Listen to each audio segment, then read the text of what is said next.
நம்ம இப்ப சாவேரி பாடணும், அதாவது 11 15 வரைக்கும்.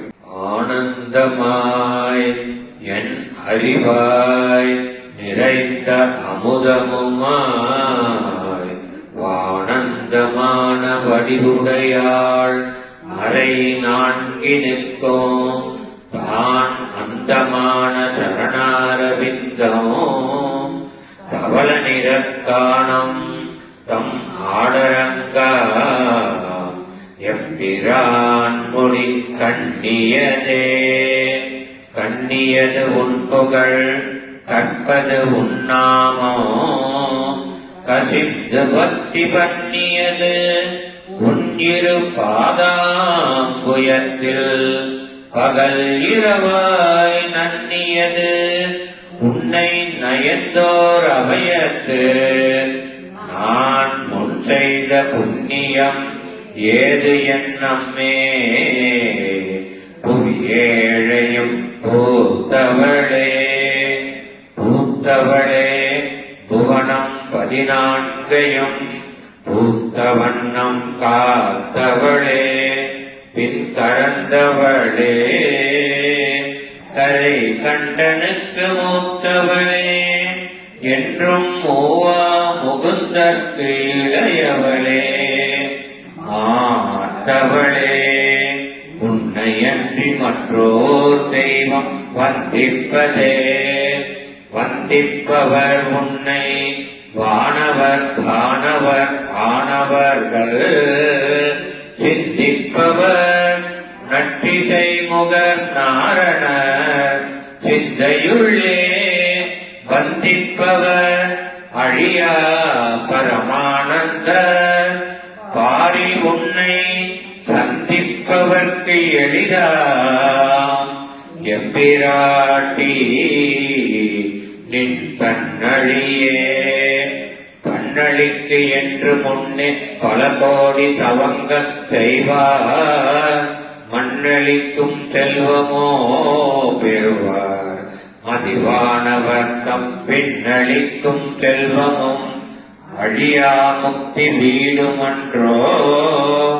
பண்ணளிக்கும் சொல் பரிமள யாமலை பைகிழியே.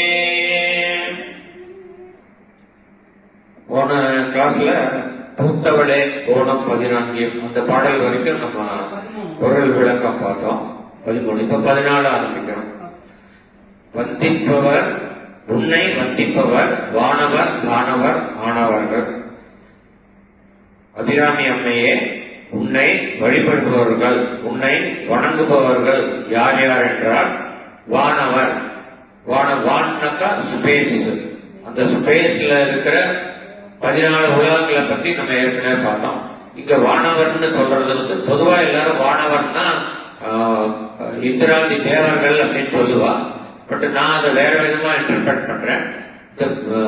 மேல் உலகம் 7 கீழ் உலகம் 7ன்னு பார்த்தோம். அந்த மேல் உலகம் 7ஆன பூ புவ சுவ மகா ஜப கன தப சத்தியம் அப்படிங்கிற 7 உலகத்துல உலகத்தை விட்டுடலாம். அது நம்ம இருக்கிற அது கடைசியில வருது. மீதி இருக்கிற 6 உலகத்துல இருக்கிறவா, அதாவது சொர்க்க லோகத்துல இருக்கிறவா தேவர்கள், புகழ் லோகத்துல இருக்கிறவா கந்தர்வர்கள் அப்படின்னு பார்த்தோம். இந்த மாதிரி தேவர்கள் கந்தர்வர்கள் கிண்ணர்கள் கிப்புருஷர்கள் நாகர்கள், நாகலோகம் ஒண்ணு இருக்கு, அதுல நாகர்கள் இருக்கா, அது வந்து கண்டிப்பா இருக்கிறது தான். அதனால நிறைய பேருக்கு நம்பிக்கை இருக்கிறது. ஆனா இதெல்லாம் உண்மை, நான் வந்து உணர்ந்து சொல்றது. இந்த 7 உலகத்தில் இருப்பவர்களுக்கு வந்து வானவர்னு பேரு. அடுத்தது வந்து தானவர். இந்த கீழ் 7 உலகத்துல வந்து அசுரர்கள் இருக்கா. அது முக்கியமா பாதாளத்துல வந்து அசுரர்கள். நம்ம மகாபலி சக்கரவர்த்தியை கூட மகாவிஷ்ணு வாமனனா வந்து கால் வச்சு அழுத்தினோன்னா அவரை பாதாள லோகத்துக்கு அனுப்புறாரு. இந்த கீழ் உலகங்கள்ல இருக்கக்கூடிய அசுரர்கள் தான் தானவர்கள். அவர்களுக்கு தானவர்னு ஏன் பேருனாக்கா அவ வந்து காஷ்யப, அதாவது தேவர்கள் அசுரர்கள் 2 பேருக்குமே பிதா வந்து காஷ்யப மகரிஷி. ஆனா மாதா வேற. அதித்தியோட புத்திரர்கள் வந்து தேவர்கள், திதியோட புத்திரர்கள் அசுரர்கள். தித்தியோட புத்திரர்கள் ஆனதுனால அவளுக்கு அசுரர்களுக்கு தைத்தியர்கள்னு ஒரு பேர் உண்டு. இன்னொரு பேரு தானவன். அது ஏன் காரணம்னா அவ அம்மாக்கு வந்து திதின்னு ஒரு பேரு, இன்னொன்னு வந்து தனுன்னு ஒரு பேரு. தனுவுடைய புத்திரர்களானால தானவர்கள்னு பேரு. தானவன் அசுரன், உன்னை வணங்குபவர்கள், அம்பிகையே உன்னை வணங்குபவர்கள். தேவர்கள், கந்தர்வர்கள், கிண்ணறர்கள், கிப்புருஷர்கள், நாகர்கள் போன்ற மேலுலக வாசிகளும், அசுரர்கள் என்கின்ற கீழுலக வாசிகளும், இவர்கள் அனைவரும் உன்னை வணங்குகிறார்கள் அப்படிங்கிறது முதல்ல. அடுத்தது சிந்திப்பவர் நற்றிசை முகர் நாரணர். சிந்திப்பவர்னா உன்னை தமது மனத்தில் இருத்தி உனது நாமங்களையே திரும்ப திரும்ப சொல்லி உன்னையே குறித்து தியானம் செய்யக்கூடியவர்கள் யாருனாக்கா நற்றிசை முகர். 4 திசைகளிலும் முகங்களை உடையவர், அதாவது நான்முகன் பிரம்மா தெரியும். நற்றிசை முகர் நாரணர், பிரம்மா பிரம்மா விஷ்ணு ஆக இந்த 2 பேரும் உன்னை என்றும் தியானிக்கிறார்கள் அப்படிங்கிறது. இதுதான் நம்ம வந்து லலிதா சகஸ்ரநாமத்துல பாக்குறோம். ஹரி பிரம்மேந்திர சேவிதா அப்படின்னு சொல்லுவோம். நாராயணர்ல ஹரி வந்து வருவது. நற்றிசை முகர் பிரம்மா, ஹரி பிரம்மா, இந்திரன் வானவர்னு சொன்னாலே அதுல இந்திரன் வந்துடுது. அதுதான் ஹரி பிரம்மேந்திர சேவிதான்னு நம்ம லலிதா சகஸ்ரநாமத்துல பாக்குறோம். சிந்திப்பவர் உன்னை தியானம் செய்பவர் பிரம்மாவும் விஷ்ணுவும் அப்படிங்கிறார். அடுத்தது சிந்தையுள்ளே பந்திப்பவர் அழியா பரமானந்தர். தனது மனத்தினில், சிந்தையுள்ளே தனது மனத்தினில் பந்திப்பவர். பந்திப்பவர்னாக்கா அன்பினால் அன்பை கயிறாக கொண்டு கட்டி போடுபவர். தனது மனத்திலே அம்பிகையே உன்னை அன்பினும் கயிறால் கட்டி உள்ளே வைத்திருப்பவர் அழியா பரமானந்தர். இந்த அழியாங்கிறத ஆனந்தத்துக்கு சேர்த்துக்கலாம், அந்த ஆனந்தத்தை உடையவருக்கும் சேர்த்துக்கலாம். அழியாத ஆனந்தத்தை உடைய பரமன் சிவபெருமான் அர்த்தம். அழியாத ஆனந்தம்னா எப்பவுமே அவர் வந்து தியான நிலையில இருக்கார் சிவபெருமான். அதனால அந்த தியான ஆனந்தத்தில் எப்பவுமே திளைச்சிட்டு இருக்கார் அவர். அந்த ஆனந்தம் தான் தன்னுடைய அன்பர்களோடையும் பகிர்ந்துக்கிறார், அவளுக்கும் அந்த பேரானந்தத்தை கொடுக்கிறார். அதனால அழியா ஆனந்தத்தை உடைய பரமன் அப்படின்னு அர்த்தம். இன்னொன்னு பரம ஆனந்தரான அவர் என்றும் அழிவில்லாதவர், தோற்றமும் மறைவும் இல்லாதவர், அனைத்தும் தோன்றுவதற்கு முன்பே இருந்தவர், அனைத்தும் அழிந்த பின்னும் இருப்பவர். அதனால அழியாதவர் அப்படின்னு அந்த அழியாங்கிற வார்த்தையை 2க்குமே சேர்த்து பொதுவாக எடுத்துக்கலாம். சிந்தையிலே பந்திப்பவர் அழியா பரமானந்தர். பந்திக்கிறதுனா என்ன அர்த்தம்னு பார்த்தோம், கயிறால கட்டுறது. இப்ப வந்து நம்ம பந்த பாசம் அப்படின்னு நமக்கு சொல்லிக்கிறோம் இல்லையா. பந்த பாசம்னா என்ன, அதாவது பாசம் நமக்கு வந்து இந்த உலகத்துல பிறந்ததுல இருந்து நம்ம இறுதி மூச்சு வரைக்கும் நம்ம பாசத்துல பிணைக்கப்படுறோம். கயிறால், பாசம்ங்கிற கயிறால பிணைக்கப்படுறோம். அது நம்மள பந்தப்படுத்துறது. ஏன்னாக்கா இந்த பாசத்தின் காரணமா நம்ம காமிய கர்மங்களை பண்றோம். முதல்ல தன்மையில பாசம், தனக்கு வேண்டிய இதெல்லாம் வந்து கிடைக்கணுங்கிறதுக்காக வேண்டி நம்ம காமிய கர்மங்களை பண்றோம். அப்புறம் தனக்கு உறவினர்கள் வரும்போது அந்த உறவினர்கள் எல்லாம் அவரெல்லாம் சந்தோஷமா இருக்கணுங்கிறதுக்காக வேண்டி அவர்கள் வேண்டியதை விரும்பியதை அடைய வேண்டும் என்பதற்காக அவர்கள் மீதுள்ள பாசத்தினால் நாம் அந்த பந்தத்தை நமக்கு நாமே ஏற்படுத்தி கொண்டு அதற்காக காமிய கர்மங்களை பண்ணுகிறோம். இப்ப இதுக்கு அளவே கிடையாது, எல்லையே இல்லை. ஏன்னா நம்ம மனைவி இருந்தாலும் மனைவி சந்தோஷப்படுத்துறதுக்காக காமிய கர்மங்கள் பண்றோம். அப்புறம் மக்கள் வந்தாலும் மக்களை சந்தோஷம், அப்புறம் பேர குழந்தைகள், கொள்ளு பேர எல்லாருக்கும் இவங்களுக்கெல்லாம் சரியானபடி படிப்பு வரணும், அப்புறம் உத்தியோகம் வரணும், நல்ல கல்யாணம் நடக்கணும். இந்த மாதிரி எவ்வளவோ நமக்கு கடைசி மூச்சு வரைக்கும் நமக்கு ஆசைகள் போறதே இல்லை. அதாவது இந்த பாசத்தினால வர்றது ஆசை, அந்த ஆசையினால வருது பந்தம். பந்தம்னா கட்டுப்படுத்துறது. நம்ம வந்து எதை கட்டுப்படுத்துறதுனாக்கா நம்மளுடைய ஃப்ரீடத்தை கட்டுப்படுத்துறது. ஃப்ரீடம்னாக்கா நம்ம வந்து ஆன்மா வந்து சுதந்திரம் அடையிறது. சுதந்திரம் அடையிறதுனாக்கா திரும்ப திரும்ப இந்த பூமியில வந்து பிறக்காம லிபரேஷன் சொல்றோமே, அதாவது முக்தி நிலையை அடையிறது. அதை தடுக்கிறது வந்து இந்த பந்தம். அதனால பந்தம்னாக்கா கட்டுப்படுத்துறதுனாக்கா தடுக்கிறது. நம்மளை முக்தி அடையாம தடுக்கிறது இந்த பந்தம். அதனால்தான் சொல்றோம் பந்த பாசம். பாசத்தினால் உண்டாவது ஆசை, ஆசையினால் உண்டாவது பந்தம். இந்த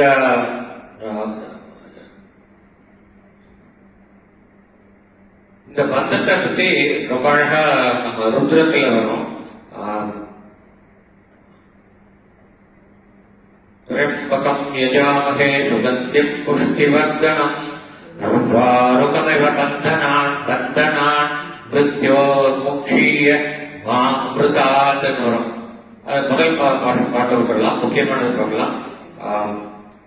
உர்வாருகம் இவ பந்தனான் மிருத்யோர் முக்ஷீய மாமிருதாத்.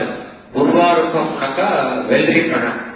வெள்ளரி பழத்தோட விசேஷம் என்னன்னா, அது வந்து செடியில நல்ல முற்றல் நிலையை அடைஞ்சதுக்கு அப்புறம், நல்ல பக்குவம் வந்ததுக்கு அப்புறம் அதை யாரும் பறிக்க வேண்டாம். அது வந்து இந்த கிளையில ஒட்டிட்டு இருக்கிறது வந்து தானாக அறுத்து போயிடும். அறுத்து போய் அது கீழே விழுந்துடும். ஏன்னாக்கா அது வந்து பக்குவம் அடைஞ்ச உடனே அது பாசத்திலேருந்து விடுபட்டு, அந்த செடியில பாசம் இருக்கு, அந்த பாசத்திலேருந்து தானாக விடுபட்டு அது முக்தி நிலையை அடையிறது. இது மாதிரிதான் நம்ம வந்து ஒரு வேறொரு பாடல்ல பார்த்தோம். இந்த தயிரை வந்து கடையும் பொழுது அதுல தயிருக்குள்ள ஒழிஞ்சிட்டு இருக்கிற வெண்ணெய் பரிபக்குவ நிலையை அடைஞ்சதுக்கு அப்புறம் அந்த மீதம் இருக்கிற அந்த மோர்ல ஒட்டாம மேல முதந்து வருது. அதே மாதிரிதான் இந்த உருவாரக்கம், இந்த வெள்ளரி பழமும். இதே மாதிரி என்னுடைய ஆன்மா இந்த உடம்பின் மீது, இந்த உடம்பை சார்ந்த உறவினர்களின் மீது, இந்த உடம்பு சம்பாதித்த இந்த உலக சுகத்திற்கான பொருள்கள் மீது, வீடு வாசல் வாகனம் இந்த மாதிரி பேங்க் அக்கௌண்ட் இதுகள் மீது இருக்கக்கூடிய பந்தம் பாசம், இதுல இருந்து என்னை விடுவிக்க வேண்டும் அப்படிங்கிறது. உருவாருக்கம் இவ பந்தனான் முக்ஷிய. பந்தனான் முக்கியனாக பந்தனங்களிலிருந்து என்னை விடுவிக்க வேண்டும். பந்தனான் மிருத்யோர் முக்ஷிய. மிருத்யு இடத்தினால்தான், இந்த பந்தத்தினால்தான் மிருத்யு வருது. மிருத்யுனா அழிவு. அப்படின்னா இந்த உடம்பில் சாஸ்வதமா இருக்கணும் இல்ல, பிறந்து இறந்து பிறந்து இறந்து அந்த நிலைப்பாடு. அதனால அதுதான் அழிவுன்னு சொல்றோம். அந்த மிருத்துக்கு ஆப்போசிட் அம்ருத்து. அம்ருத்னா அழிவில்லாத நிலைமை, அதாவது பிறப்பு இல்லாத நிலை. பிறந்தாதானே இறப்பு வரக்கூடியது. இறப்பு இல்லாத நிலைனா பிறப்பு இல்லாத நிலை. அதனால அவர் சொல்றார், என்ன வந்து இந்த பந்தனம், அதனால உண்டாகக்கூடிய மிருத்யு, இதுல இருந்து என்ன முக்ஷி என விடுவிக்கிறது. அடுத்து கட்சியில் சொல்றோம் மா மிருத்தா. மானா வேண்டாம் அர்த்தம். மாங்கிற சம்ஸ்கிருத வார்த்தைக்கு ரெண்டு அர்த்தம். மானா மகாலட்சுமின்னு ஒரு அர்த்தம், இன்னொன்று வந்து வேண்டாம் அர்த்தம். இப்ப நம்ம பார்த்தோம் அசத்தோ மா சத்கமய. எனக்கு அசத்து வேண்டாம், எனக்கு உண்மைதான் வேணும், உண்மை நிலைப்பாடு வேணும். தமசோ, எனக்கு அஞ்ஞானம் வேண்டாம். தமசோமா ஜோதிர்கமய, ஞானங்கிற ஜோதி எனக்கு வேணும். மிருத்யோர்மா, எனக்கு வந்து அழியக்கூடிய தன்மை வேண்டாம். அமிர்தம் கமய, அழியாத நிலையை அடைய வேண்டும். மானாக்க தேவையில்லைன்னு அர்த்தம். அதனால மா அமிர்தாக்கு என்ன வந்து அமிர்தம்ங்கிற நிலையிலிருந்து என்ன விடுவிக்காத. முக்கிய மா அப்படின்னா முக்கியன விடுவிக்கிறது, முக்கியமான விடுவிக்க வேண்டாம் அப்படின்னு சொல்றோம். அதனால இந்த பந்திப்பவர்ங்கிற வார்த்தையை பார்க்கும்போது நமக்கு அந்த ஞாபகம், பாச பந்தத்தினால்தான் நாம் இங்கு தலையுண்டு இருக்கிறோம் அப்படிங்கிறது. பந்திப்பவர், அதாவது சிந்தையிலே பந்திப்பவர் அழியா பரமானந்தம் சிவபெருமான் அப்படிங்கிறார். அடுத்தது, பாரில் உன்னை சந்திப்பவர்க்கு எளிதாம் எம்பிராட்டி நின் தன் அழியே. தன் அழினாக்க குளிர்ச்சி மிகுந்த அருள், கருணை, பேரருள். அது வந்து எளிதாங்கிறார். யாருக்கு எளிதுனாக்க, இப்போ இத்தனை நேரம் வந்து வானவர் தானவரை பத்தி சொன்னார், பிரம்மா விஷ்ணுவை பத்தி சொன்னார், சிவபெருமானை பத்தி சொன்னார். இப்போ நம்ம பாரியில் உள்ள மனிதர்களை பத்தி சொல்றார். பாரியில் உன்னை சந்திப்பவருக்கு, அப்படியே உன்னை சந்திப்பவர். சந்திப்பவர்னா என்ன அர்த்தம் அப்படின்னாக்கா, இப்ப நம்ம வந்து அம்பாள் கோவிலுக்கு போறோம். போயிட்டு அந்த கர்ப்பகிரகத்துக்கு வெளியில நின்றுட்டு அம்பாளுடைய திரு உருவத்தை பார்க்கிறோம். ஒவ்வொருத்தரும் ஒவ்வொரு விதமா அதை அனுபவிப்பா. சில பேர் அதை வந்து ஒரு அழகான சிற்பம், அதுக்கு நல்ல அலங்காரம் பண்ணியிருக்கா, ரொம்ப அழகா இருக்கா அம்பாள் அப்படின்னு சொல்லிட்டு வருவாங்க. இன்னும் சில பேர் வந்து தன்னுடைய மனசை அதிலேயே செலுத்தி, அது வந்து ஒரு விக்கிரகம் இல்லை, அதாவது அந்த விக்கிரகத்துக்கு வந்து அர்ச்சாமூர்த்தின்னு சொல்றது உண்டு. அர்ச்சாமூர்த்தினா அந்த விக்கிரகத்துல தான் நம்ம அர்ச்சனைகள் செய்யறோம். அந்த அர்ச்சனைகளை வாங்கிக் கொள்கிற மூர்த்தி ஆகுதனால் அதற்கு அர்ச்சாமூர்த்தி என்று பெயர். அந்த அர்ச்சாமூர்த்தியில் மனதை புகுத்தி அதிலேயே ஒன்றி போய் இவள் அம்பிகையே, இது ஒரு அர்ச்சா மூர்த்தி இல்லை, இவள் அம்பிகையே எனக்கு தரிசனம் கொடுக்கிறாள் என்று ஒரு மனோபாவத்துடன் அந்த விக்கிரகத்துடன் நம் மனம் ஒன்றி போனால் அங்கு அம்பிகை கண்டிப்பாக உங்களுக்கு பிரத்யட்சமாக தெரிவாள் என்பது மறுக்க முடியாத உண்மை. நான் எத்தனையோ அனுபவத்திலேன்னு சொல்றேன். நம்ம அங்க போய் கோவில்ல போயிட்டு அந்த மூர்த்தியோட மனசை ஒன்றி போய் அது மூர்த்தி தான் என்னுடன் பேசும் அப்படின்னு நினைச்சிட்டு நம்ம மனதளவுல அவர்கிட்ட பேசினாங்க. இதுதான் சந்திக்கிறது. இப்போ ஒருத்தர் போய் சந்திச்சோம்னாக்கா சும்மா அப்படி இந்த சிலையை பார்க்கிற மாதிரி அவரை பார்க்க மாட்டோம். அவரோட சம்பாஷணை பண்ணுவோம். அவ ஒரு உயிருள்ள ஒரு ஆன்மா அப்படின்ட்டு அந்த மாதிரி தான் ட்ரீட் பண்ணுவோம். ஒரு ஜடம்னு ட்ரீட் பண்ண மாட்டோம். அதே மாதிரி நீ கோவில்ல வந்து அர்ச்சாமூர்த்தியை பார்க்கும்போது அது ஒரு ஜடம் வெறும் கல்லுன்னு நினைக்காம அங்க அம்பிகையை சாட்சாத்காரமாக இருக்கிறாள், அவள் உன்னுடன் பேசுவாள் என்ற அசைக்க முடியாத நம்பிக்கையோடு அங்கு சென்று அவளை வழிபட்டால் அவள் கண்டிப்பாக உங்களுடன் பேசுவாள். நீங்கள் என்ன மனதில் நினைக்கிறீர்களோ அதற்கு தகுந்த விடையே அவர் அளிப்பார். அதுதான் சொல்றார்கள், வாயில் உன்னை சந்திப்பவருக்கு, உன்னுடைய ஆலயத்தில் வந்து உன் அர்ச்சா மூர்த்தியை தியானம் செய்து அதில் மனம் ஒன்றி போபவர்களுக்கு மிக எளிது. என்ன எளிது?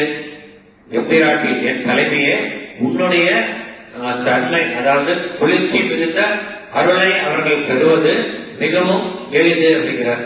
இதேதான் நாராயணியத்துல பட்டத்திரி ரொம்ப அழகா ஆரம்பத்திய முதல் ஸ்லோகத்தை சொல்றார். சாந்திரானந்தாவபோதாத்மகம் அனுபவிதம் காலதேசாவதித்யாம் நிர்முக்தம் நித்யமுக்தம் நிகம சதசகஸ்ரேன நிர்வாக்கியமானம் அஸ்பஷ்டம் திருஷ்டமாத்திரே புனரு புருஷார்த்தாத்மகம் பிரம்மதத்துவம் தத்தாவத்பாதி சாட்சாத் குரு பவனமுரே அந்த பாக்கியம் ஜனானாம் அப்படின்னு ரொம்ப பிரமாதமா ஆரம்பிக்கிறோம் முதல் ஸ்லோகம். எக்ஸாக்ட்லி இதே தான் சொல்றார் நம்ம அபிராயப்பட்டவரும். என்ன சொல்றார், நீ வந்து ஒரு அர்ச்சாமூர்த்தியா வந்து மற்றவர்களுக்கெல்லாம் ரொம்ப கஷ்டப்பட்டு கிடைக்கிறது வந்து ரொம்ப ரொம்ப எளிமையா கிடைக்க வச்சிருக்க ஜனங்கள், பூமியில் இருக்கிற ஜனங்கள் ஒண்ணு எளிமையா அடையக்கூடியபடியா வச்சிருக்கேன். அதே தான் அதுல சொல்ற சாந்திரானந்தாத்மகம்னாக்கா சுப்ரீம் கான்சியஸ்னஸ், அதாவது நிர்குண பிரம்மம். அப்படிப்பட்ட அனைத்தையும் படைத்த, அனைத்திலிருந்தும் வேறுபட்டிருக்கும், அனைத்திலும் ஒன்றி இருக்கும், அப்படிப்பட்ட விளக்கத்துக்கே அப்பாற்பட்டு இருக்கக்கூடிய அந்த நிர்குண பரபிரமம் நீயே. குருவாயூரப்பா, நீ சின்ன குஞ்சு குழந்தையா நீங்க இங்க காட்சி கொடுத்தாலும் நீ பெரிய ஆற்றலுடையவன். சாந்திரானந்தா உபோதாத்மகம்னா சுப்ரீம் கான்சியஸ்னஸ் இங்கிலீஷ்ல ஈஸியா டிரான்ஸ்லேட் பண்ணலாம். சாந்திரானந்தா உபோதாத்மகம் அனுபவிதம். உபம்னாக்கா அதுக்கு உபமானம் சொல்ல முடியாது, அதுக்கு ஈக்குவல் இதுன்னு சொல்ல முடியும். அனுபவிதம்னா அதுக்கு ஆப்போசிட், அதுக்கு இதுக்கு இணைன்னு இன்னொன்னு சொல்ல முடியாது. அந்த மாதிரி அன்பேரலல்டு அப்படி இருக்கு அனுபவிதம். கால தேசாவதிப்பியாம் நிர்முக்தம். காலம் தேசம் இவைகளிலிருந்து இவைகளுக்கு அப்பாற்பட்டவன். காலம்னாக்கா டைம், அது இஸ் இன்ஃபைனைட் டைம். அனைத்தும் தோன்றுவதற்கு முன்பே இருக்கவன், ஏன்னா அனைத்தையும் தோற்றுவிட்டவன் அவன், அனைத்தும் அழிந்த பின்பும் இருப்பவன். ஆகவே காலத்திற்கு அப்பாற்பட்டவன், தேசத்திற்கும் அப்பாற்பட்டவன். தேசம்னாக்கா ஸ்பேஸ், தான் படைத்த அனைத்தையும் நிறைந்திருப்பவன். அது அந்த மண்ட சராசரங்கள் அனைத்திற்கும் வெளியே இருப்பவன். அதனால அவனுக்கு எல்லையே கூற முடியாது. அதனால கால தேசாவதித்யாம் நிர்முக்தம் நித்திய முக்தம், எப்பொழுதும் முக்தனாக இருப்பவன். நிர்முக்தம் நிகம சதசகஸ்ரேன நிர்பாசியமானம். சதசகஸ்ரம்னா சதுன்னா 100, சகஸ்ரன 1000, 100,000 லட்சம். லட்சம்ங்கிறது ஒரு பேரு சொல்றது, லட்சக்கணக்கான அர்த்தம் எடுத்துக்கலாம். இப்ப சகஸ்ர சீர்ஷா புருஷான்னு நம்ம புருஷ சக்தர் சொல்றாங்கன்னா அவருக்கு 1000 முகம் தானே இல்லை, ஆயிரக்கணக்கான முகங்கள். அதனால அது மாதிரி நிகம சதசகஸ்ரேன நிர்பாசியமானம். ஆயிரக்கணக்கான நூல்கள்ல ஒண்ணு வந்து வர்ணிச்சாலும் அந்த வர்ணனைக்கும் அப்பாற்பட்டவன். நிர்பாஷ்யமானம்னா உன்னை பத்தி விவரிக்க, பாஷ்யம்னா விவரிக்கிறது, நிர்பாஷ்யமானம்னா உன்னை பத்தி விவரிக்க முடியாது அப்படின்னு. நிர்பாஷ்யமானம் அப்புறம் என்னது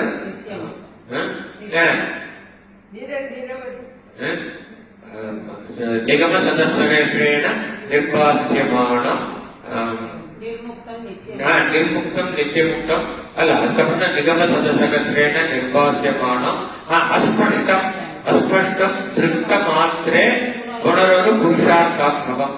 அதான் உன்னை பத்தி நான் தெரிஞ்சுக்கணும்னா உங்களுக்கு ஸ்பஷ்டமா தெரியாது. நான் ரொம்ப உன்னை தியானம் பண்ணாதான் எனக்கு தெரியும். ஆனா உன்னை நான் இப்ப முன்னாடி சொன்ன மாதிரி உன்னை நான் ஒரு அர்ச்சாமூர்த்தியா பாக்குற வரைக்கும் உன்னை நான் ஸ்பஷ்டமா தெரிஞ்சுக்க முடியாது. ஆனா நீங்க சாட்சாத்காரமா நீ நிக்கிற அப்படின்னு தெரிஞ்சுக்கிட்டாக்கா உணர்வு புருஷார்த்தாத்மகம், நான் அடையக்கூடிய சிறந்த அனைத்து புருஷார்த்தத்தையும் சிறந்த புருஷார்த்தமாக இருக்கக்கூடியது உன்னை விளங்கிக் கொள்வதுதான். அதனால நீ எனக்கு ஸ்பஷ்டமா தெரியனாலும் நான் உன்னை தியானித்து நான் இங்கே இருப்பது ஒரு விக்கிரகம் அல்ல, இது சாட்சாத்த குருவாயூரப்பன் தான். எப்படி இங்க அம்பாள் நேரில் இருக்கிறான்னு அவர் நினைச்சுக்கிறார், அது மாதிரி குருவாயூரப்பன் தான் அப்படின்னு நினைச்சுட்டேன்னாக்கா என்னுடைய புருஷார்த்தத்தை நான் அடைந்து விட்டேன். அதுக்கப்புறம் அடுத்ததுதான் ரொம்ப முக்கியம், உணர்வு புருஷார்த்தாத்மகம் பிரம்ம தத்துவம். அப்புறம் தத்தாவத் வாதி சாட்சாத் குரு பவன பூரே ஹஸ்த பாக்கியம் ஜனானான்.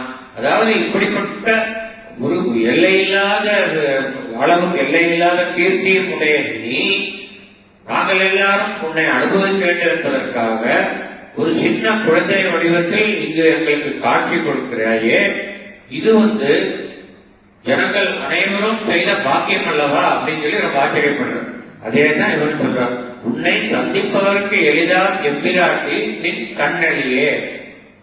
தேவர்களுக்கும் அசுரர்களுக்கும் நாராயணனுக்கும் பிரம்மனுக்கும் சிவபெருமானுக்கும் எளிதாக கிடைக்காத நீ இந்த உலகில் வாழும் மனிதர்கள் ஆலயத்தில் உன் அர்ச்சாமூர்த்தியோடு ஐக்கியமாகி அதை நீயாக பாவித்து உன்னோடு அளவலாகினால் அவர்களுக்கு மிக எளிதாக நீ காட்சி கொடுக்கிறாய், மிக எளிதாக அவர்களுக்கு நீ அருள் புரிகிறாய்.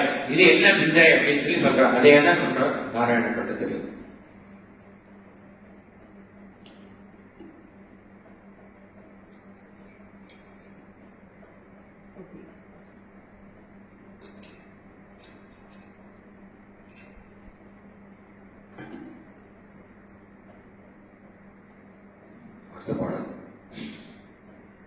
தன்னழிக்கு என்று முன்னே, தன்னழில என்னன்னு பார்த்தோம், குளிர்ச்சி மிகுந்த அருள்.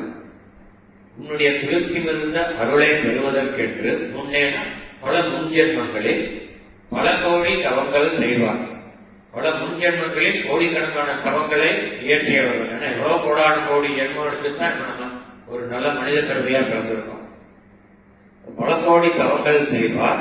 அவர் இந்த மனித பிரிவை அடைந்ததுக்கு அப்புறம் என்ன அடைவார்கள் என்றால் மண்ணளிக்கும் செல்வமும் பெறுவார். இந்த பூமி கொடுக்கிற செல்வத்தையே அடைவார்கள். சிறந்த மகாலட்சுமியோட கடாட்சம், அஷ்டலட்சுமியோட கடாட்சத்தை அடைஞ்சாலும் பிரயோஜனம் இல்லை, திருப்திப்படக்கூடாது. ஏன்னா அது தனதானியம், வீரியம், விஜயம், சந்தானம் எல்லாத்தையும் கொடுக்கக்கூடியது. ஆனா மோட்சலட்சுமின்னு கிடையாது. அதனால இந்த பூமியில நம்ம அடைய வேண்டிய செல்வங்கள் எல்லாம் கொடுக்கிறோம் மகாலட்சுமி. அவருடைய அருளை மட்டுமா நீ பெறுவாய், அந்த அருள் படைப்பு அந்த அருளை பெறுவாய். ஆனா அது மட்டுமா பெறுவாய், மண்ணளிக்கும் செல்வமோ பெறுவாய், அது மட்டுமா பெறுவாய் இல்லை. மதி வானவர்க்கம் விண்ணளிக்கும் செல்வமும். மதினாக அனைவராலும் மதிக்கப்படும் வானவர் தேவர்கள் அவர்களுடைய அவர்களுடைய விண்ணுலகில் இருக்கும் அந்த சொர்க்க பூமியில் சென்று அங்கு அடையக்கூடிய செல்வங்களை நீ அடைவாங்க. இந்த ஆன்மா இந்த உடம்பு விட்டு போனாலும் நீ சொர்க்கத்தை அடைவாய். முதல்ல பூமியில் இருக்கிற சகல சௌக்கியங்களையும் சர்வோக்கியங்களையும் அடைந்து சந்தோஷப்படுறது. அடுத்தது இன்னும் அதிக புண்ணியங்கள். இந்த அம்பாளுடைய அருளுக்காக வேண்டி தவம் செய்தவர்கள் மண்ணளிக்கும் செல்வமும் பெறுவார். மதிவானவர்க்கும் விண்ணளிக்கும் செல்வமும் பெறுவார். அதாவது வானவர்னாக்கா அவர்களுடைய விண்ணக்கா அவர்களுடைய பூமியாகிய சொர்க்கம் அமராவதி. அந்த அமராவதியில் சென்று அங்குள்ள சுகபோகங்களை அனுபவிப்பார். அது மட்டுமன்றி வழியா முக்தி வீடு என்றோ அந்த முக்கியமானது.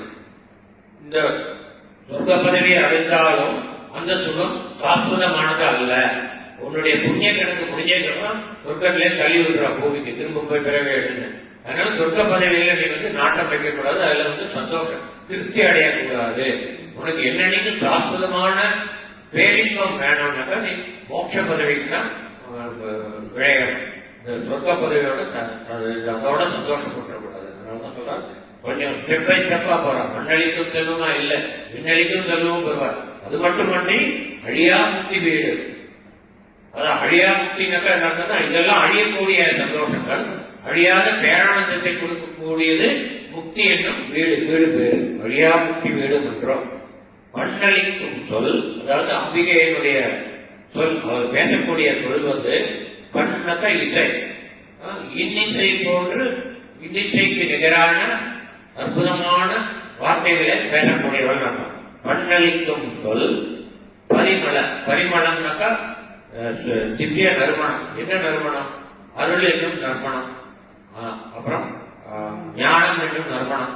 அவளும் ஞான ரூபமாக இருப்பவர், அவருடைய அடியார்களுக்கும் ஞானத்தை வழங்குபவர். இன்னும் ஞானம் என்னும் நறுமணம், கருணை என்னும் நறுமணம். இப்படிப்பட்ட பல நறுமணங்களை தன்னகத்தே வைத்திருப்பவர். பரிமளம் திவ்ய நறுமணம். பரிமள யாமளை, யாமளைனாக்கா ஷியாமளா. ஷியாமளாங்கிற சம்ஸ்கிருத வார்த்தையுடைய தமிழாக்கம் வந்து யாமளா. அந்த யாமளா வந்து மருவி யாமளை இருக்கு. ஷியாமளானாக்கா கரும் பச்சை நிறம் உடையவள் அப்படின்னு இருக்கும். கருமை அதிகம், பசுமை கம்மி. கரும் பச்சை நிறமுடைய யாமலையே அப்படின்னு அம்பாலும் பல நேரங்கள்ல வர்ணிக்கிறோம். முதல் பாட்டிலேயே உதிக்கின்ற செங்கதிர் பாட்டுல வந்து அவளை மாதளம்பூ நிறத்தால் அவளை வர்ணிச்சார். இங்க வந்து கரும் பச்சை நிறத்தை. இன்னொரு பாட்டுல வந்து விங்களை நீலி செய்யால் வெளியால் பசுப்பெண் கொடியேன்னு ஒரு பாட்டு வரும். அதுல வந்து பல நிறங்களை வர்ணிக்கிறோம். விங்களைனா மஞ்சள், அந்த மாதிரி பல நிறங்கள். அது அப்புறம் பார்க்கலாம். இப்ப இதுல வந்து யாமலை பசுமை கருப்பச்சை நிறமுடையவளே. பரிமள யாமலை பைங்கிளியே. கிளிங்கிறது வந்து பசுமை நிறத்தை சொல்லியிருக்காரு, அதனால பசுமை நிற கிளின்னு அர்த்தம். இன்னொன்னு கிளி போன்ற அழகுடையவன். கிளி போன்ற கிளி பேசுற குஞ்சி பேசுறது எல்லாருக்குமே பிடிக்கும். குழந்தையோடு மழை மாதிரி இருக்கும். ஏன்னா முதல் வார்த்தையை பண்ணளிக்கும்னு சொன்னார். உன்னுடைய பேச்சு வந்து பண்ணளிக்கும் சொல். அது வந்து இன்னிசை போன்று இருக்கிறது. எப்படி இருக்குன்னா கிளி போன்று இருக்கிறது, கிளியினுடைய வார்த்தை போன்று இருக்கிறது. இப்படி பல அர்த்தங்கள் எடுத்துக்கலாம்.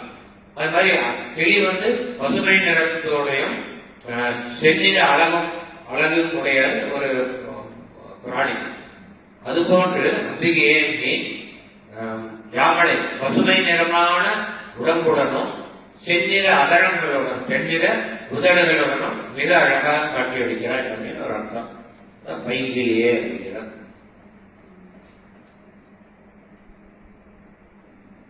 அடுத்தது கிளியே. கிளிக்கிற மாத்த பார்க்கணும். பைங்கிலியே கிளியே கிளைஞர் மனத்தே கிடந்து கிளர்ந்து ஒளிரும் ஒளியே. கிளைஞர்னாக்கா கிளைனா என்ன? ஒரு மரத்துக்கு ஒரு மரம் வளர்றது, முன்னாடி நிறைய கிளை வளருது. அந்த கிளை இல்லாம இந்த மரத்தோட பாட்டு. அது மாதிரி நம்ம ஒருத்தர் நம்ம இங்க இருக்கோம்னாக்கா நமக்கு வந்து ஒரு வம்சம், ஒரு சந்ததி வந்து இருக்குன்னா அதெல்லாம் நம்மளுடைய கிளை. நம்மளேருந்து வர்ற நம்மளுடைய மகன் மகள் பேரன் பேத்தி கொள்ளுக்கேடு எல்லாமே நம்மளேருந்து, நம்ம தான் ஆதாரம், அதுல இருந்து வருது. அதனால அந்த சொந்த பந்தங்களுக்கு கிளைஞர்னு தமிழ்ல பேரு. கிளை மாதிரி மரத்துக்கு எப்படி கிளையோ அது மாதிரி நமக்கு சொந்த பந்தங்கள் கிளையாக இருக்கிறது. கிளைஞர் அதாவது உன்னுடைய சொந்த பந்தங்களின் மனத்தே. சொந்த பந்தங்கள் யாரு? அம்பாளை உபாசிக்கக்கூடிய ஸ்ரீவித்யா உபாசகர்கள், அம்பாளுடைய அருமையான பக்தர்கள். அவளைதான் அவர் வந்து தன்னுடைய கிளைஞர்கள் என்று போற்றுகிறார் அம்பிகை. அவர்களைத்தான் தன்னுடைய உறவுகள் என்று ஏற்றுக்கொள்கிறார் அம்பிகை. எனவே கிளைஞர் மனத்தை அவர்களின் மனங்களில் கிடந்து கிளர்ந்து ஒளிரும் ஒளிய. கிளர்ந்துனாக்கா மகிழ்ச்சியோடு அர்த்தம். அது எப்படி கிடந்துங்கிறார்? நம்ம ஒரு பாட்டுல பார்த்தோம், நின்றும் இருந்தும் கிடந்தும் நடந்தும் நினைப்பது ஒண்ணு. நம்ம இருக்கக்கூடிய பல ஸ்டேஜஸ். இப்போ வந்து மனத்தே கிடந்து சொன்னதுக்கு மேல நின்றுன்னு சொல்லியிருக்கலாம். நின்றுன்னா என்ன ஆகும்? அவ மனத்துல போய் நிற்கிறா, நிற்கும் போது எப்ப வேணா நடக்கலாம் டக்குன்னு. அவ மனத்துல இருந்து வெளியில ஈஸியா போயிடுவார். அப்படி போகக்கூடாது. நீ மனத்துல போனா அப்படியே இருக்கணும் மனத்துல. அதனால நின்றுன்னா பிரயோஜனம். நடந்துன்னா ஏற்கனவே நடந்திருக்கா, இது வழியா பாஸ் பண்ணலாம், அவ்வளவுதான். மனசு வழியா பாஸ் பண்ணி வெளியே இருக்கலாம். இருந்துன்னாக்கா உட்காருது, உட்காண்டாலும் அப்படி ஈஸியா எழுந்து போயிடலாம். அதனால அதுவும் கிடையாது. நீ கிடந்து இருக்கணும். கிடந்துன்னா படுத்துட்டு இருக்கணும். நீ அதாவது உன்னுடைய அடியார்களின் மனதில் எப்படி படுத்திருக்கணும்? கிளர்ந்து கிடந்து மகிழ்ச்சியுடன் படுத்திருக்க வேண்டும். மகிழ்ச்சியோட நம்ம படுத்துட்டு தான் எழுந்திருக்க மாட்டோம் வீட்டுல இருந்து. ரொம்ப கஷ்டம் ஏற்படுது. அதனால அம்பாள் மகிழ்ச்சியோட நம்ம மனசுல படுத்துட்டு இருந்தானா அவ்வளவு சாமானியமா எழுந்திருக்க மாட்டான். நம்ம துரத்தி விட்டாதான் போவா, அவ்வளவுதான். நம்ம துரத்தி விட மாட்டோம். நம்ம அவளை எழுதி பிடிச்சிருக்கோம். அதனால அந்த மாதிரி இருக்கக்கூடியவர்களை கிடந்து கிளர்ந்து ஒளிரும் ஒளியே. ஒளிரும் ஒளினாக்கா அவர்கள் மனத்தில் நீ ஜோதி ஸ்வரூபமாக இருக்கிறார் அப்படிங்கிறார். ஜோதி வடிவாக ஒளி வடிவாக நீ காட்சி தருகிறார். அப்படி இருக்கும் அந்த ஜோதியினுடைய ஆனந்தத்துல அவளை மூழ்கி இருப்பா. அதனால நீ நிரந்தரமாக அங்கு குடியிருப்பாய் அப்படின்னு அர்த்தம். இளைஞர் மனத்தை கிடந்து கிளர்ந்து ஒளிரும் ஒளியே. இந்த ஒளிங்கிறதுனாலதான் நம்ம லலிதா சாஸ்திரத்தில் நிறைய வார்த்தைகள் இருக்கு. ஒளிங்கிறது காந்தி அப்படின்னு ஒரு இருக்கு, நாமம் இருக்கு. அப்புறம் தேஜோவதி அப்படின்னு ஒரு நாமம் இருக்கு. அப்புறம் சொற்பிரகாசா, சுயமா பிரகாசிக்கக்கூடிய, இப்படி பல நாமம். இன்னும் நிறைய நாமம் நான் ஒரு 2-3 இதுக்கு சாம்பிள் சொன்னேன். அடுத்தது ஒளிரும் ஒளிக்கு இடமே. இப்போ இந்த அண்ட சராசரங்கள்ல ஒளிரக்கூடிய பொருள்கள் என்னென்னு பார்த்தா சூரிய, சந்திரன், நட்சத்திர கூட்டங்கள். இந்த சூரியனும் ஒரு நட்சத்திரம். இந்த ஒவ்வொரு நட்சத்திரத்துக்கும் கிரகங்கள், நம்ம சூரியன் கிரகங்கள் இப்படிப்பட்ட ஒரு பெரிய அகண்டமா இருக்கக்கூடியது நம்மளுடைய இந்த யூனிவர்ஸ், இந்த அண்ட சராசரம், இந்த ஜெகத் அப்படிங்கிறது. இதுல இருக்கக்கூடிய ஒளி வீசக்கூடிய கோடான கோடி நட்சத்திரங்கள், நட்சத்திர குடும்பங்கள், கோடான billions billions billions galaxies. Galaxy, ஒவ்வொரு கேலக்சிலையும் பில்லியன்ஸ் பில்லியன்ஸ் பில்லியன்ஸ் ஸ்டார்ஸ். அதுல ஒரு சின்ன ஸ்டார் தான் நம்ம சூரியன். அதுல ஒரு பிரிஞ்சு ஒரு சின்ன பூமி தான் நம்ம இருக்கிறது. அதுல திருவுண்டு நம்ம இருக்கோம். எத்தனையோ கோடான கோடி. அப்ப நம்மள இந்த இன்ஃபினிட்டியோட கம்பேர் பண்ணா நம்ம ஒண்ணுமே இல்லை. அது எப்பவுமே நம்ம மனசுல வச்சுக்கணும். அது ஹியூமிலிட்டி வரணும் நமக்கு. அது வந்தாதான் நம்ம மனசுல இப்படிப்பட்ட பேரண்டத்தை படைத்த அந்த இறைவன் எப்படிப்பட்டவன் அவன் மேல ஒரு ஈடுபாடு உண்டாகும். அவன் ஏற்கனவே முதல்ல ஒரு தெய்வத்தின் மேல பக்தி வரணும்னா முதல்ல அவனுடைய புகழை தெரிஞ்சுக்கணும். அப்புறம் அவனுடைய நாமங்களை கற்கணும். அப்புறம் அந்த நாமங்களையே திருப்பி திருப்பி சொல்லி பக்தி வயப்படணும்னு ஒரு பாட்டுல பார்க்கணும். அதுதான் பார்க்கறது. அவனுடைய அற்புத சக்திகளை தெரிஞ்சுக்கணும்னா இந்த அவன் படைத்த இந்த பேரண்டத்தை பற்றி தெரிஞ்சுக்கணும். அதனால ஒளிரும் ஒளிக்கு இடமே. அது ஒளிரும் ஒளியாக இருக்கக்கூடிய அத்தனை நட்சத்திர கூட்டங்களும் அம்பிகையே. அந்த நட்சத்திர கூட்டங்களுக்கு இடம் அளிக்கக்கூடிய இந்த பரவெளி எனக்கூடிய இந்த ஸ்பேஸ், அந்த அகண்ட வானமாக இருக்கக்கூடியவனும் அம்பிகையே. அதாவது சயின்டிஸ்ட் சொல்ற கேலக்சிஸ் இருக்கு, பில்லியன்ஸ் ஆஃப் கேலக்சிஸ் இருக்கு. அந்த கேலக்சி, ஒரு கேலக்சிக்கும் இன்னொரு கேலக்சிக்கும் இடப்பட்ட இடத்துல ஒரு crores of கேலக்சிஸை கொண்டு வைக்கலாம். அவ்வளவு ஸ்பேஸ் இருக்கு. இந்த அண்ட சராசரத்துல மெட்டீரியல் ரொம்ப கம்மி, ஸ்பேஸ் தான் நிறைய. அதுக்கு அப்படின்னா எவ்வளவு பெருசு கேலக்சிஸே எவ்வளவு கோடான கோடி இது மைல்ஸ் டயமீட்டர் உள்ளது. அதுக்கப்புறம் ஒரு கேலக்சி இன்னொரு கேலக்சி அவ்வளவு ஸ்பேஸ். அந்த மாதிரி ட்ரில்லியன்ஸ் ட்ரில்லியன்ஸ் ஆஃப் கேலக்சிஸ் இருக்கும். எல்லை இல்லாதே சொல்லுவோம். அதனால ஆதியும் அந்தமும் இல்லாதே சொல்லுவோம். ஆதி அந்தம் இல்லாத இந்த படைப்பை படைத்த அந்த இறைவன் ஆதி அந்தம் இல்லாதவன் அப்படின்னு சொல்றோம். ஒளிரும் ஒளிக்கு இடம், ஒளிரும் ஒளியாக இருப்பவளும் அம்பிகையே, அந்த ஒளிரும் ஒளிக்கு இடமாக இருப்பவளும் அம்பிகையே அப்படின்னு அர்த்தம். ஆனா இவ்வளவு பெரிய நீ என்னை உன்னை நான் சரியானபடி தியானம் செய்தால் எனக்கு தெரிகிறது நீ ஒன்றுமில்லா வெளியே அப்படின்னா நீ இவ்வளவு அனைத்தையும் படைத்த நீ அனைத்துமாய் இருந்து அனைத்துக்கும் புறம்பாகவும் இருக்கும். பெரிதிலும் பெரிது சிறிதினும் சிறிதுன்னு நிறைய உண்டு. அண்டத்தினும் பெரிது அணுவினும் சிறிதுன்னு பகவான் நிறைய இடத்துல நம்ம சொல்றது உண்டு. அதுதான் சொல்றோம் ஒளிரும் ஒளிக்கு இடம். அதே சமயத்துல என்னையும் ஒன்றுமில்லா வெளியே நம்ம நான் தெரியாதபடி புரிஞ்சுட்டா இதெல்லாம் படைச்ச நீ நிர்குணம் பரபிரமம். உனக்கு வடிவம் கிடையாது, உருவம் கிடையாது, எதுவுமே கிடையாது, குணமும் கிடையாது. ஆனா உன்னுடைய சங்கல்பத்தினால நீ இதெல்லாமே கிரியேட் பண்ண. சுப்ரீம் கான்சியஸ் அதனுடைய சங்கல்பத்தினால இது எல்லாத்தையும் தோற்றுவிச்சதே வழிய இதெல்லாம் மட்டும் அது இல்லை. அதுக்கு மேற்பட்டது. அது சுப்ரீம் கான்சியஸ், அதுக்கு உருவம் கிடையாது அப்படிங்கறதுதான் நம்ம அத்வைத பிலாசபி. உருவமாகவும் இருக்கும், உருவம் இல்லாமல் இருக்கும். அதுதான் நம்ம இதுல கந்தர அனுபூதியில் சொன்னோம், உருவாய் அருவாய் உள்ளதாய் இல்லாதாய். உருவமாகவும் இருக்கும், உருவம் இல்லாத அருவமாகவும் இருக்கும், உள்ளதாகவும் இருக்கும், இல்லாமலும் இருக்கும். அது புரிஞ்சுக்கிறது ரொம்ப கஷ்டம். அதுதான் நம்ம சரியான விதத்துல புரிஞ்சுக்கணும். ஒளிரும் மொழிக்கு இடம்னு அவ்வளவா டிஸ்கிரைப் பண்ணுவார். அடுத்ததுல ஒண்ணுமில்லாத வெளியிட்டு இருக்காரு. அப்புறம் வெளிமுதல் ஒண்ணுமில்லாம இருக்கிற வந்து இந்த இடத்துல ரெண்டாவது வர வெளிங்கிறது ஸ்பேஸ். வெளிமுதல் பூதங்களாக, அதாவது முதல்ல வந்து வெறும் ஸ்பேஸ் தான் இருக்குது. யூனிவர்ஸ் சோகால்டு ஜெனசிஸ் ஏதோ எல்லாம் சொல்லிட்டு இருக்காங்க. ஆனா நம்ம இது சனாதன தர்மத்துல வந்து வேதங்கள்ல இந்த ஜெனசிஸ் டிஸ்கிரைப் பண்றது வந்து ஒண்ணுமில்லாத வெளியிலிருந்து ஒரு சிறு அணுவாக தோன்றின இந்த பிரபஞ்சம் பலவாய் விரிந்தது, ஒன்றாய் மலர்ந்து பருவா பலவாய் விரிந்துன்னு ஒரு பாட்டு வரும் பின்னாடி, அது பார்க்கலாம்.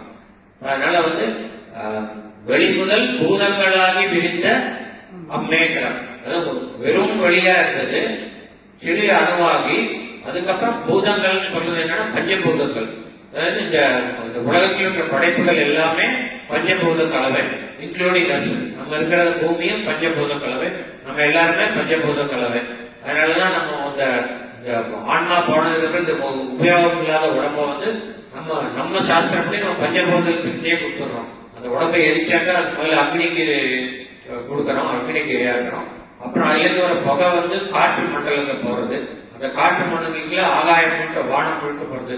அதனால வந்து நெருப்பு, காற்று, ஆகாயம் 3 ஆயிடுது. அதுக்கப்புறம் அந்த சாப்பிட போய் தண்ணியில கரைக்கிறாங்க நீர்.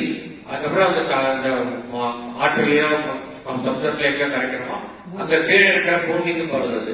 அதனால பஞ்சபூதத்துல நம்ம உடம்ப ஐக்கியப்படுத்திக்கணும். இதுதான் சிறந்த முறை. எத்தனையோ பேர் ஒரு பூதத்துக்கு தான் கொடுப்பான், 5 பூதத்துல வந்து பூமிக்குள்ள போயிட்டு வச்சு அது ஒரே ஒரு பூதத்துக்கு போகும். சரியா இல்லை, அதை பத்தி நம்ம பேச வேண்டாம். வெளிமுதல் பூதங்களாகி விரிந்த அம்மே, வெறும் ஸ்பேஸ்ல இருந்து நீ பஞ்சபூத கலவையாகி இந்த அண்ட சராசரமாக விரிந்தாய். இப்ப மாடர்ன் சயின்டிஸ்ட் சொல்றான், இந்த யூனிவர்ஸ் இஸ் எவர் எக்ஸ்பேண்டிங். இது வந்து இட்ஸ் நாட் கான்ஸ்டன்ட், இவ்வளவுதான் கிடையாது, விரிஞ்சிட்டே இருக்குங்கிறார். அந்த அதாவது எல்லை இல்லாதது இன்னும் எல்லை இல்லை எல்லை இல்லைன்னு சொல்லிட்டு விரிஞ்சிட்டே இருக்கு. அதை வந்து கொஞ்சம் இமேஜின் பண்றது கஷ்டம். விரிந்த அம்மே, இப்படிப்பட்ட அற்புதமான நீ அழியே அறிவு அளவிற்கு அளவானது அதிசயமே. அதான் ரொம்ப ரொம்ப அற்புதமானது. இப்படிப்பட்ட எல்லையில்லாத நீ எனக்கு நான் உன்னை புரிஞ்சுக்கணுங்கிறதுக்காக என்னுடைய புத்திக்கு எட்டற அளவுக்கு ரொம்ப ரொம்ப எளிமையா வந்து நீ இந்த திருக்கடையூர்ல அபிராமிங்கிற உருவத்தில் நீ எனக்கு காட்சி கொடுக்கிறியே. நீ வந்து அனைத்துக்கும் மேலானவள் அப்படிங்கிறது உண்மையா இருந்தாலும் நான் அதை புரிஞ்சுக்கிறது கஷ்டம். நான் உன்னை புரிஞ்சுக்கணும்னா நீ வந்து எனக்கு அர்ச்சாமூர்த்தியை வந்து காட்சி கொடுக்குற. இது வந்து ரொம்ப அற்புதம் இல்லையா? நீ எனக்காக கொடுக்குற அருள், இதோட வேற என்ன பேரொருள் வேணாம் அப்படின்னு சொல்லி ரொம்ப அழகா சொல்ற. அதிசயமே அரியே அழியேன்னாக்கா சிறுமதியேன்னு அர்த்தம். சின்ன, எனக்கு வந்து ரொம்ப புத்தி கிடையாது, உன்னை இவ்வளவு பெரிய ஒண்ணு நான் என்னால புரிஞ்சுக்க முடியாது.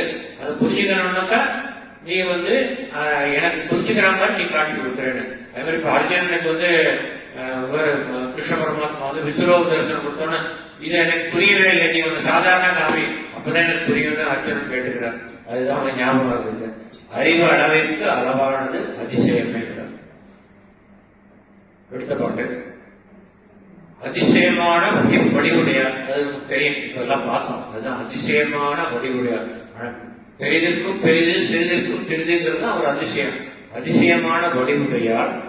அரவிந்தமெல்லாம் துதி, அரவிந்தமெல்லாம் துதி ஜெயவாணன சுந்தரவளை, அப்படி பிரிச்சுக்கணும். அரவிந்தமெல்லாம் துதி அப்படின்னாக்கா தாமரை மலர்கள் எல்லாம் துதிக்கக்கூடிய அப்படின்னு ஒரு சிம்பிள் அர்த்தம் அப்படி எடுத்துக்கலாம். அந்த அரவிந்தமெல்லாம் துதிக்கிறதுக்கு வேற நிறைய அர்த்தங்கள் தான் அப்புறம் பார்க்கலாம். அரவிந்தமெல்லாம் துதினாக்கா தாமரை மலர்கள் எல்லாம் துதிக்கக்கூடிய சயவாணன, சய பிளஸ் ஆனன, அதான் சயவாணன. ஆனன அப்படின்னாக்கா தெரியும், கஜானன, கஜ ஆனன அப்படின்னாக்கா கஜ முகத்தவன் அர்த்தம். கஜத்தை முகமாக கொண்டவன், அது யானை முகமாக கொண்டவன், யானை முகன். ஆனன முகம்னு அர்த்தம், கஜானன யானை முகத்தவன். அதே மாதிரி சய ஆனன அப்படின்னா சயன என்ன அர்த்தம் பார்க்கலாம். அதாவது ஜெய அப்படிங்கிற சம்ஸ்கிருத வார்த்தைய அப்படியே தமிழ்ல உபயோகிச்சிருக்காங்க வார்த்தைய. ஆனா எழுத்து மாத்திரம் நிறைய இடத்துல அப்படி பார்க்கலாம். நம்ம வந்து சம்ஸ்கிருத வார்த்தையை உபயோகிப்பார், அந்த சம்ஸ்கிருத எழுத்து உபயோகிக்க மாட்டார். அது ஏன்னு தெரியாது. அபிராம் பட்டர் நான் நேரில் பார்க்க முடிஞ்சா கேட்பேன், ஏன் இந்த மாதிரி பண்ணேன். அவரும் நம்ம அருணகிரிநாதன் அதே மாதிரி நிறைய சம்ஸ்கிருத வார்த்தை திருப்புகள் வரும். ஆனா ஜெய ஜெய அருணாந்திரி அப்படின்னு பாட்டு, அல்லது ஜெய ஜெய அருணாந்திரின்னு வரும். ஏன்னா ஜாங்கிறது வடமொழி எழுத்தாமல் அது தெரிவித்து. அதே மாதிரி இது ஜெய ஆனன அப்படின்னாக்கா என்னன்னா வெற்றியே, வெற்றி கலையை முகமாக கொண்ட விளையாடணும். அம்பாளுடைய முகத்தை பார்த்தாலே அந்த வெற்றி கலை அற்புதமா தெரியும். வெற்றியினால் உண்டாகக்கூடிய அந்த புன்சீர்க்கு வந்த காலம் எல்லாம் ஒரு மோதிகள். ஏன் வெற்றி கலை இருக்குன்னாக்கா அவர்கள் அடைஞ்ச வெற்றி ஒன்னா ரெண்டா, எத்தனை அசுரர்களோட போரிட்டு அவர்களை வெற்றி அடைஞ்சு அவங்களை சம்ஹாரம் பண்ணிருக்கா. கொண்டாசுரன், சுப்பன், வைஷாசுரன், ரத்த பீஜாசுரன், இந்த மாதிரி எத்தனை அசுரர்கள் அடைஞ்சிருக்கா. அதனால வெற்றியை முகமாக கொண்டவர். இன்னொரு வெற்றி என்னன்னா அவருடைய மனசுல சங்கல்பம் பண்ணிட்டார், தன்னுடைய அடிவர்கள் அனைவருக்கும் நான் அருள் புரிய வேண்டும், அனைவருக்கும் நான் மோட்சம் முக்தி என்னும் வீடு பெயரை கொடுக்க வேண்டும் மனதில் சங்கல்பம் கொண்டார்.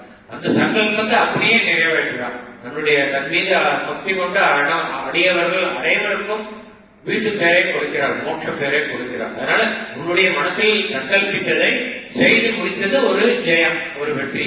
அந்த வெற்றி பெருமிதத்தை முகத்தில் காண்பிக்கிறார் அப்படின்னு பல அர்த்தங்கள் எடுத்துக்கலாம். ஜெய ஆனன சுந்தர வள்ளி. சுந்தரம்னாக்கா அழகு, அழகிய கொடி போன்றவளே. வள்ளினா கொடி, சுந்தரமான அழகிய கொடி போன்றவளே. இப்ப அரவிந்தம் எல்லாம் துதி, அதுக்கு அர்த்தம், அதுக்கு என்ன அர்த்தம் பார்க்கலாம்.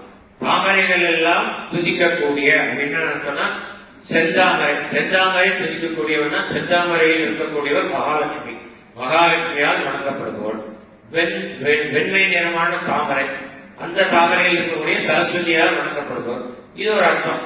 இன்னொரு அற்புதமான அர்த்தம் என்னன்னாக்கா, இப்ப இது யோக நிலையிலிருந்து நமக்கு இது பொருள் பார்த்தா நல்லா அர்த்தம் தெரியுது. என்னன்னாக்கா அரவிந்தமெல்லாம் துதி அப்படின்னாக்கா நம்ம உடம்புல குண்டலினி யோகம்னு ஒண்ணு நம்ம பண்றோம்.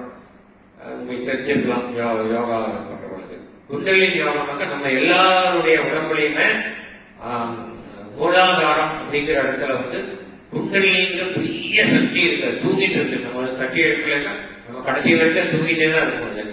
அது மூலாதாரங்கிறது என்னன்னா முதுகெலும்பு முடிகிற இடம், அது இடுப்பெலும்போட ஜாயின் பண்ற இடம். அங்கதான் மூலாதாரம் இருக்கு, அங்கதான் குண்டலினி சக்தி, கண்ணுக்கு தெரியாத சக்தி அங்க இருக்கு. அதை நம்ம யோக நிலையில இருந்து நம்ம தட்டி அடிக்கணும்னாக்கா அது கொஞ்சம் கொஞ்சமா மேலே எழுந்து மூலாதாரம், சதிஷ்டானம், மணிபூரகம், அனகதம், விசுத்தி, ஆக்ஞா, சகசிராரம்னு 7 நிலைகளுக்கு போறது. அப்படி போறதுக்கு நம்ம செய்ய வேண்டியது ஸ்ரீவித்யா உபாசகர்கள் செய்யக்கூடியது அம்பிகையை இந்த 7 ஆதாரங்களிலும் நிறுத்தி தியானம் செய்கிறார்கள். முதல்ல மூலாதாரத்துல அவங்க தியானம் பண்றது அம்பால 4 இதழ் தாமரை. மூலாதாரத்துல 4 இதழ் தாமரை இருக்கு. அந்த தாமரையை பீடமா வச்சு அம்பால அதை கொழுவிட்டு இருக்க வச்சு அவள் தியானம் பண்றது. அது மூலாதாரத்துல தியானம். மூலாதாரத்தில் இருக்கக்கூடிய அம்பாள் மேலே எழுந்து பிரதிஷ்டானத்துக்கு வரா. அந்த அம்பாள் தான் குண்டலினி. நம்ம இதுல கூட வருது லலிதா சகஸ்ரநாமத்தில் அம்பாள குண்டலினிக்கு சொல்றோம். அந்த அம்பாளாவே அந்த குண்டலினி மூலாதாரத்திலிருந்து சுதிஷ்டானத்துக்கு வந்தாக்கா அங்க 6 இதழ் தாமரை. இந்த 6 இதழ் தாமரையில அவளை வச்சு தியானம் பண்றோம். அதனால அரவிந்தம் எல்லாம் அப்படின்னாக்கா எல்லா தாமரைகளிலும் அவளை வைத்து தியானம் செய்வது. அரவிந்தம் எல்லாம் துதி, இது நம்ம செய்யற துதி. அந்த முதலுக்கு அரவிந்தம் எல்லாம் அரவிந்தத்தில் இருக்கக்கூடிய மகாலட்சுமியும் சரஸ்வதியும் தியானம் செய்வது. இதுல நம்ம அம்பால நம்ம உடம்புல இருக்கிற 7 நிலைகள்ல, அதாவது 4 இதழ் தாமரையான மூலாதாரத்திலையும், 6 இதழ் தாமரையான சதிஷ்டானத்திலையும், 10 இதழ் தாமரையான மணிபூரகத்திலையும், 12 இதழ் தாமரையான அனகதத்திலையும், 16 இதழ் தாமரையான விசுத்தியிலும், 2 இதழ் தாமரையான ஆக்ஞாவிலும், கடைசியில சகசிரார கமலம்னு இருக்கு. அதுலயே பேர் இருக்கு. 1000 இதழ் தாமரை. கமலம்னா தாமரை, சகசிராரம்னா 1000 இதழ். 1000 இதழ் தாமரையான இந்த சகசிரார கமலத்திலும் இது ஒவ்வொன்றும் உடம்புல ஒவ்வொரு இடத்துல இருக்கு. அதுல கிராஜுவலா ஒவ்வொன்றையும் ஏறி போகும். ஒவ்வொரு இடத்துலயும் அவளை வைத்து தியானம் செய்து செய்து செய்து செய்து அம்பிகையை உன்னுடைய சகசிரார கமலத்தில் நீ கொண்டு வந்தால் அதன் பிறகு நீ நித்திய முக்தனாகிறாய். அதாவது நீ துரிதம், அப்புறம் வந்து துரிதாதீயம், துரித அதீயம், அதை விட துரிதாதீதம், துரித அதீதம்னு பார்த்தோம். அந்த துரிதாதீத நிலையை நீ அடைகிறாய் அப்படின்னு சொல்லி இதுக்கு அர்த்தம். அதாவது அரவிந்தமெல்லாம் துதி செயர் ஆனன சுந்தரவல்லி துணை, இது பார்க்கல துணை. அரவிந்தமெல்லாம் துதிக்க அர்த்தம் அதுக்கு பார்த்தாக்க இந்த மாதிரி ரெண்டு அர்த்தம் பார்க்கலாம். ஒண்ணு வந்து மகாலட்சுமியும் சரஸ்வதியும் துதிக்கக்கூடியவன் நம்ம அபிராமி. இன்னொன்னு நம்ம மனிதர்கள் அனைவரும் தியான நிலையிலிருந்து பல அரவிந்தங்களில் பல தாமரைகளில் அவளை வைத்து தியானித்து மேலான மோட்ச பதவியை அடைய வேண்டும் அப்படின்னு அர்த்தம். அற்புதமான துதிசையான சுந்தரவல்லி. அடுத்தது துணை ரதி பதி, அதாவது ரதியின் துணையாகிய அவனுடைய பத்தியாகிய மன்மதன். ரதியினுடைய துணையாகிய அவனுடைய பத்தியாகிய மன்மதன்.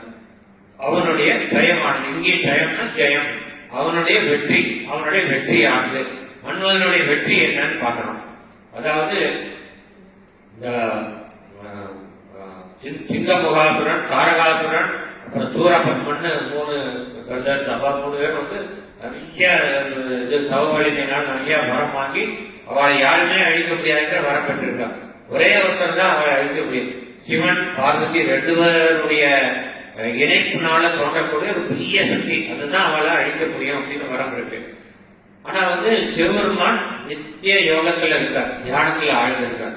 அதனால வந்து அவருடைய சேர்க்கை அம்பிகையோட நிகழவே நிகழாது அப்படிங்கிற மாதிரி இருக்கு. அதனால தேவர்கள் வந்து அதுக்குள்ள இவர்கள் வந்து தேவலோகத்தை போய் தேவர்களோட யுத்தம் பண்ணி அவளை வந்து எல்லாரையும் வெற்றி பெற்று தேவலோகத்தை ஆக்கிரமிச்சுட்டு இந்திராதி தேவர்கள் எல்லாம் சிறை பிடித்து ஜெயில வச்சிருக்கலாம். இவ வந்து ஆயிரக்கணக்கான வருஷமா சிறையில இருக்கா. எப்ப இதுலேருந்து விடுதலை பெறணும்னு இருக்கா. எப்ப விடுதலை பெறணும்னாக்கா சிவனுக்கும் பார்வதிக்கும் ஒரு குழந்தை பிறக்கும் போதுதான் விடுதலை பெற முடியாது. ஆனா சிவன் வந்து நித்திய யோகியாக இருக்கிறார். அதனால இவருடைய யோகா நிஷ்டையை கலைத்தால்தான் நமக்கு மோட்சம் கிடைக்கும், நமக்கு வந்து இதுல இருந்து விடுதலை கிடைக்கும் அப்படிங்கிறதுக்காக வந்து மன்மதனை ஏறி விடுறான். சிவபெருமானோட தியானத்தை கலைக்கிறதுக்கு அவன் அங்க போயிட்டு பஞ்சபானம் நம்முடைய அந்த 5 மலர் கணைகளை கொடுத்து சிவபெருமன் மீது ஏகிறான். அதில் சிவபெருமானுடைய தியானம் கலைகிறது. அதனால மன்மதனுடைய வெற்றி இது அப்படிங்கிறான். அது சிவபெருமான தியானத்தை கலைச்சிடுறான். அந்த அளவுக்கு அவன் வெற்றி பெறான். அதனாலதான் துணை ரதிபதி, ரதியுடைய துணையான அவனுடைய பதியான மன்மதனுடைய ஜெயமானது, அவனுடைய வெற்றியானது அபஜயமாக முன் பார்த்தவர். அந்த வெற்றி வந்து தோல்வியாக முடியாது. அபஜயம் தோல்வி, தோல்வியாகும்படியாக முன் பார்த்தவர். முன்னொரு காலத்தில் பார்த்தவர் தன்னுடைய 3வது கண்ணினால் பார்த்தவர். 3வது கண்ணை திறந்து அந்த மன்மதனை பார்த்தோன்னா எரிஞ்சு பார்க்கிற அக்னி ஜுவாலைனால அவன் எரிஞ்சு போயிட்டான். அவன் எரிஞ்சு போனதுனால அவனுடைய வெற்றி வந்து தோல்வியாயிருக்கு. அதுதான் சொல்றான், ஜெயமானது அபஜயமாக முன் பார்த்தவர். தம் மதி, அவர் வந்து எதுக்காக பாக்குறாருனாக்கா நம்மளுடைய யோக நிஷ்டையை கிடைச்சானே, அதனால நம்ம வந்து அந்த யோக நிஷ்டையை கலைத்து போகக்கூடாது, அவருடைய ஜெயத்தை வந்து அபஜயமாக்கணும்னு பார்த்து அழிச்சு விடுறாரு. ஆனால் அவருடைய சிறப்பான மதியுகத்தினால் அவர் செய்த அந்த காரியத்தையும் அம்பிகை தவிடுபடியாக்கிறாள் அப்படிங்கிறத சொல்றார். தம் மதி ஜெயமாக அன்றோ வாமபாகத்தை பம்பியதே. அப்படிப்பட்ட சிவபெருமான் யோக நிஷ்டை கலைந்த பிறகு அம்பாள் சிவபெருமானுடைய உடம்பில் இடது பக்கத்தில் தான் சேர்ந்து விடுகிறாள். இந்த மன்மதனை எரிச்சோன்னு, ஏன்னா வந்து மன்மதனை எரிச்சோன்னு ரதி அம்பாளுக்கு சாபம் கொடுக்குறான். வந்து உனக்கு உடல் ரீதியாக குழந்தை பிறக்காது அப்படின்னு சாபம் கொடுத்துடுறான். அதனால வந்து இப்போ இந்த அசுரர்களை அழிக்கணும்னு இந்த 2 சக்தி இணைஞ்சு ஒரு குழந்தை உண்டாக வேண்டும். ஆனா உடல் ரீதியாக குழந்தை பிறக்காதுன்னாக்கா அம்பிகையோட சக்தி சிவனோட சக்தியும் ஒன்றாக இணையது அம்பாளுக்கு தெரியும். அதனால அவர் வந்து மன்மதனை எரிச்சு இந்த சாபம் வாங்கின உடனே அம்பாள் சிவனுடைய உடம்புல பாதிய தன்னதாக்கி கொள்கிறாள். அவர் இடது பாகத்துல சேர்ந்துக்கிறார். அப்படி சேர்ந்ததுக்கு அப்புறம் என்ன ஆகுதுன்னா சிவனுடைய நெற்றி கண்ல ஒரு பாதி அம்பாளோடு ஒரு பாதி சிவனுடையது. அந்த நெற்றி கண்ல இருந்து ஒரு ஜோதி பிழம்பா முருகப்பெருமான் ஆரம்பிக்கிறார். இப்போ அந்த ஜோதி பிழம்பனுடைய சோர்ஸ் என்ன? சிவன் சக்தி 2 தான். அது வலது பக்கம் வந்து சிவன், இடது பக்கம் சக்தி. அந்த நெற்றிக்கண்ல இருந்து வந்ததுனால சிவசக்தி சொரூபமாயிட்டார். அந்த அந்த கண்டிஷன் மீட் ஆயிடுச்சு. அசுரர்களுக்கு கொடுத்த அந்த வரம் சாட்டிஸ்ஃபை ஆயிடுச்சு. சிவன் சக்தி ரெண்டு பேருடைய சொரூபத்தால் தான் அழிக்க முடியும். அந்த ஜோதி பிழம்பு வந்தோன்னா அதனுடைய அக்னியை யாரும் தாங்க முடியாம அக்னி பகவானை தூக்கிட்டு போய் அதை அவரால் தாங்க முடியாம கங்கையில போட்டு, கங்கா தேவியால் தாங்க முடியாம அதை வந்து சரவண பொய்கையில போட்டு, சரவண பொய்கையில 6 தாமரைகள் 6 அந்த பொறிகளாக அது விழுந்து அது 6 குழந்தைகளாக தோன்றி 6 குழந்தைகளை 6 கார்த்திகை பெண்கள் வளர்த்து, பிறகு பார்வதி இந்த 6 குழந்தைகளையும் ஒரு சேர கட்டி அணைத்தவுடன் அது 6 முகம் கொண்ட 6 முக பெருமானாக தோன்றி பிறகு தன்னுடைய சவதான நோக்கத்தை பூர்த்தி செய்தது. இந்த சூரபத்மன், தாரகாசுரன் இவர்களை சம்ஹாரம் செய்தது உங்களுக்கு எல்லாருக்கும் தெரிய வரலாறு. அபஜயமாக முன் பார்த்தவர் கம்மதி, ஜெயமாக அன்றோ வாம பாகத்தை ஒவ்வியதே சொல்லி முடிக்கிறார்.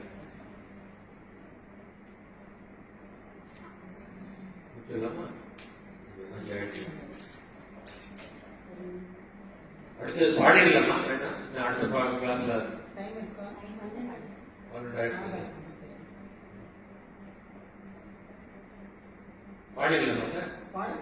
பாடிடலாம். மீனிங் வந்து அடுத்த கிளாஸ் தான்.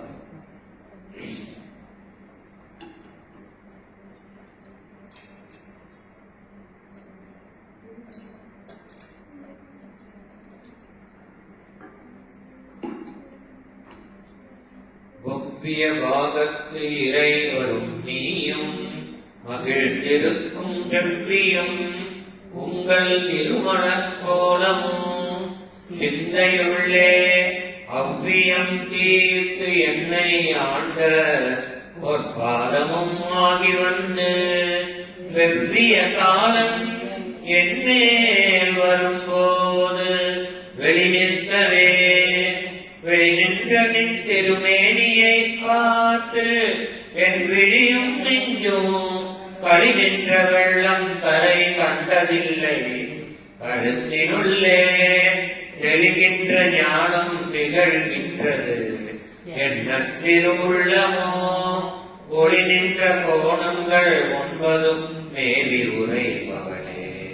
உரைகின்ற நின் திருக்கோவில் நின் கேள்வர் ஒரு பக்கமோ அறைகின்ற நான்மறை அடியோ முடியோ அமுதம் நிறைகின்ற வெண் திங்களோ கஞ்சமோ என்ற நெஞ்சகமோ மறைகின்ற வாரிதியோ பூரணாச்சல மங்களையே மங்களை. அடுத்தது 20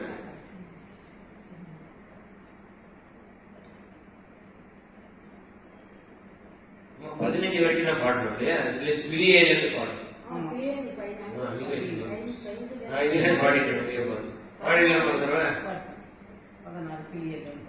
கிளியே இளைஞர் மனத்தே கிடந்து கிளர்ந்து ஒளிரும் ஒளியே ஒளிரும் ஒளிக்கு இடமே எண்ணில் ஒன்றுமில்லா வெளியே வெளி முதல் பூதங்களாகி விரிந்த அம்மே அழியே அறிவு அளவிற்கு அளவானது அதிசயமே.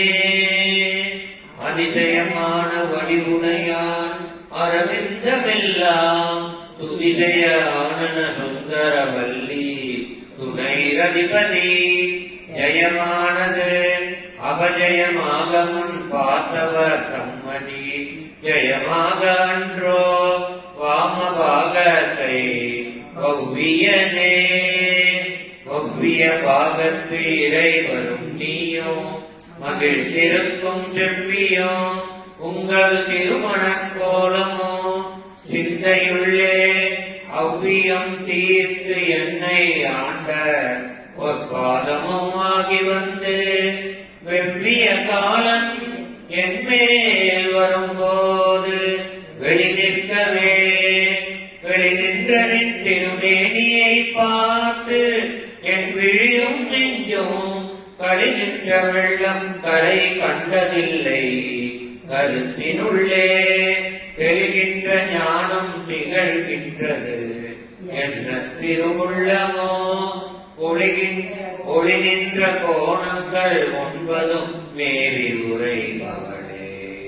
உரைகின்ற நின் திருக்கோயில் நின் கேள்வர் ஒரு பக்கமோ அறைகின்ற நான் மறையின் அடியோ முடியோ அமுதம் நிறைகின்ற வெண் திங்களோ கஞ்சமோ எந்த நெஞ்சகமோ மறைகின்ற வாரிதியோ பூரண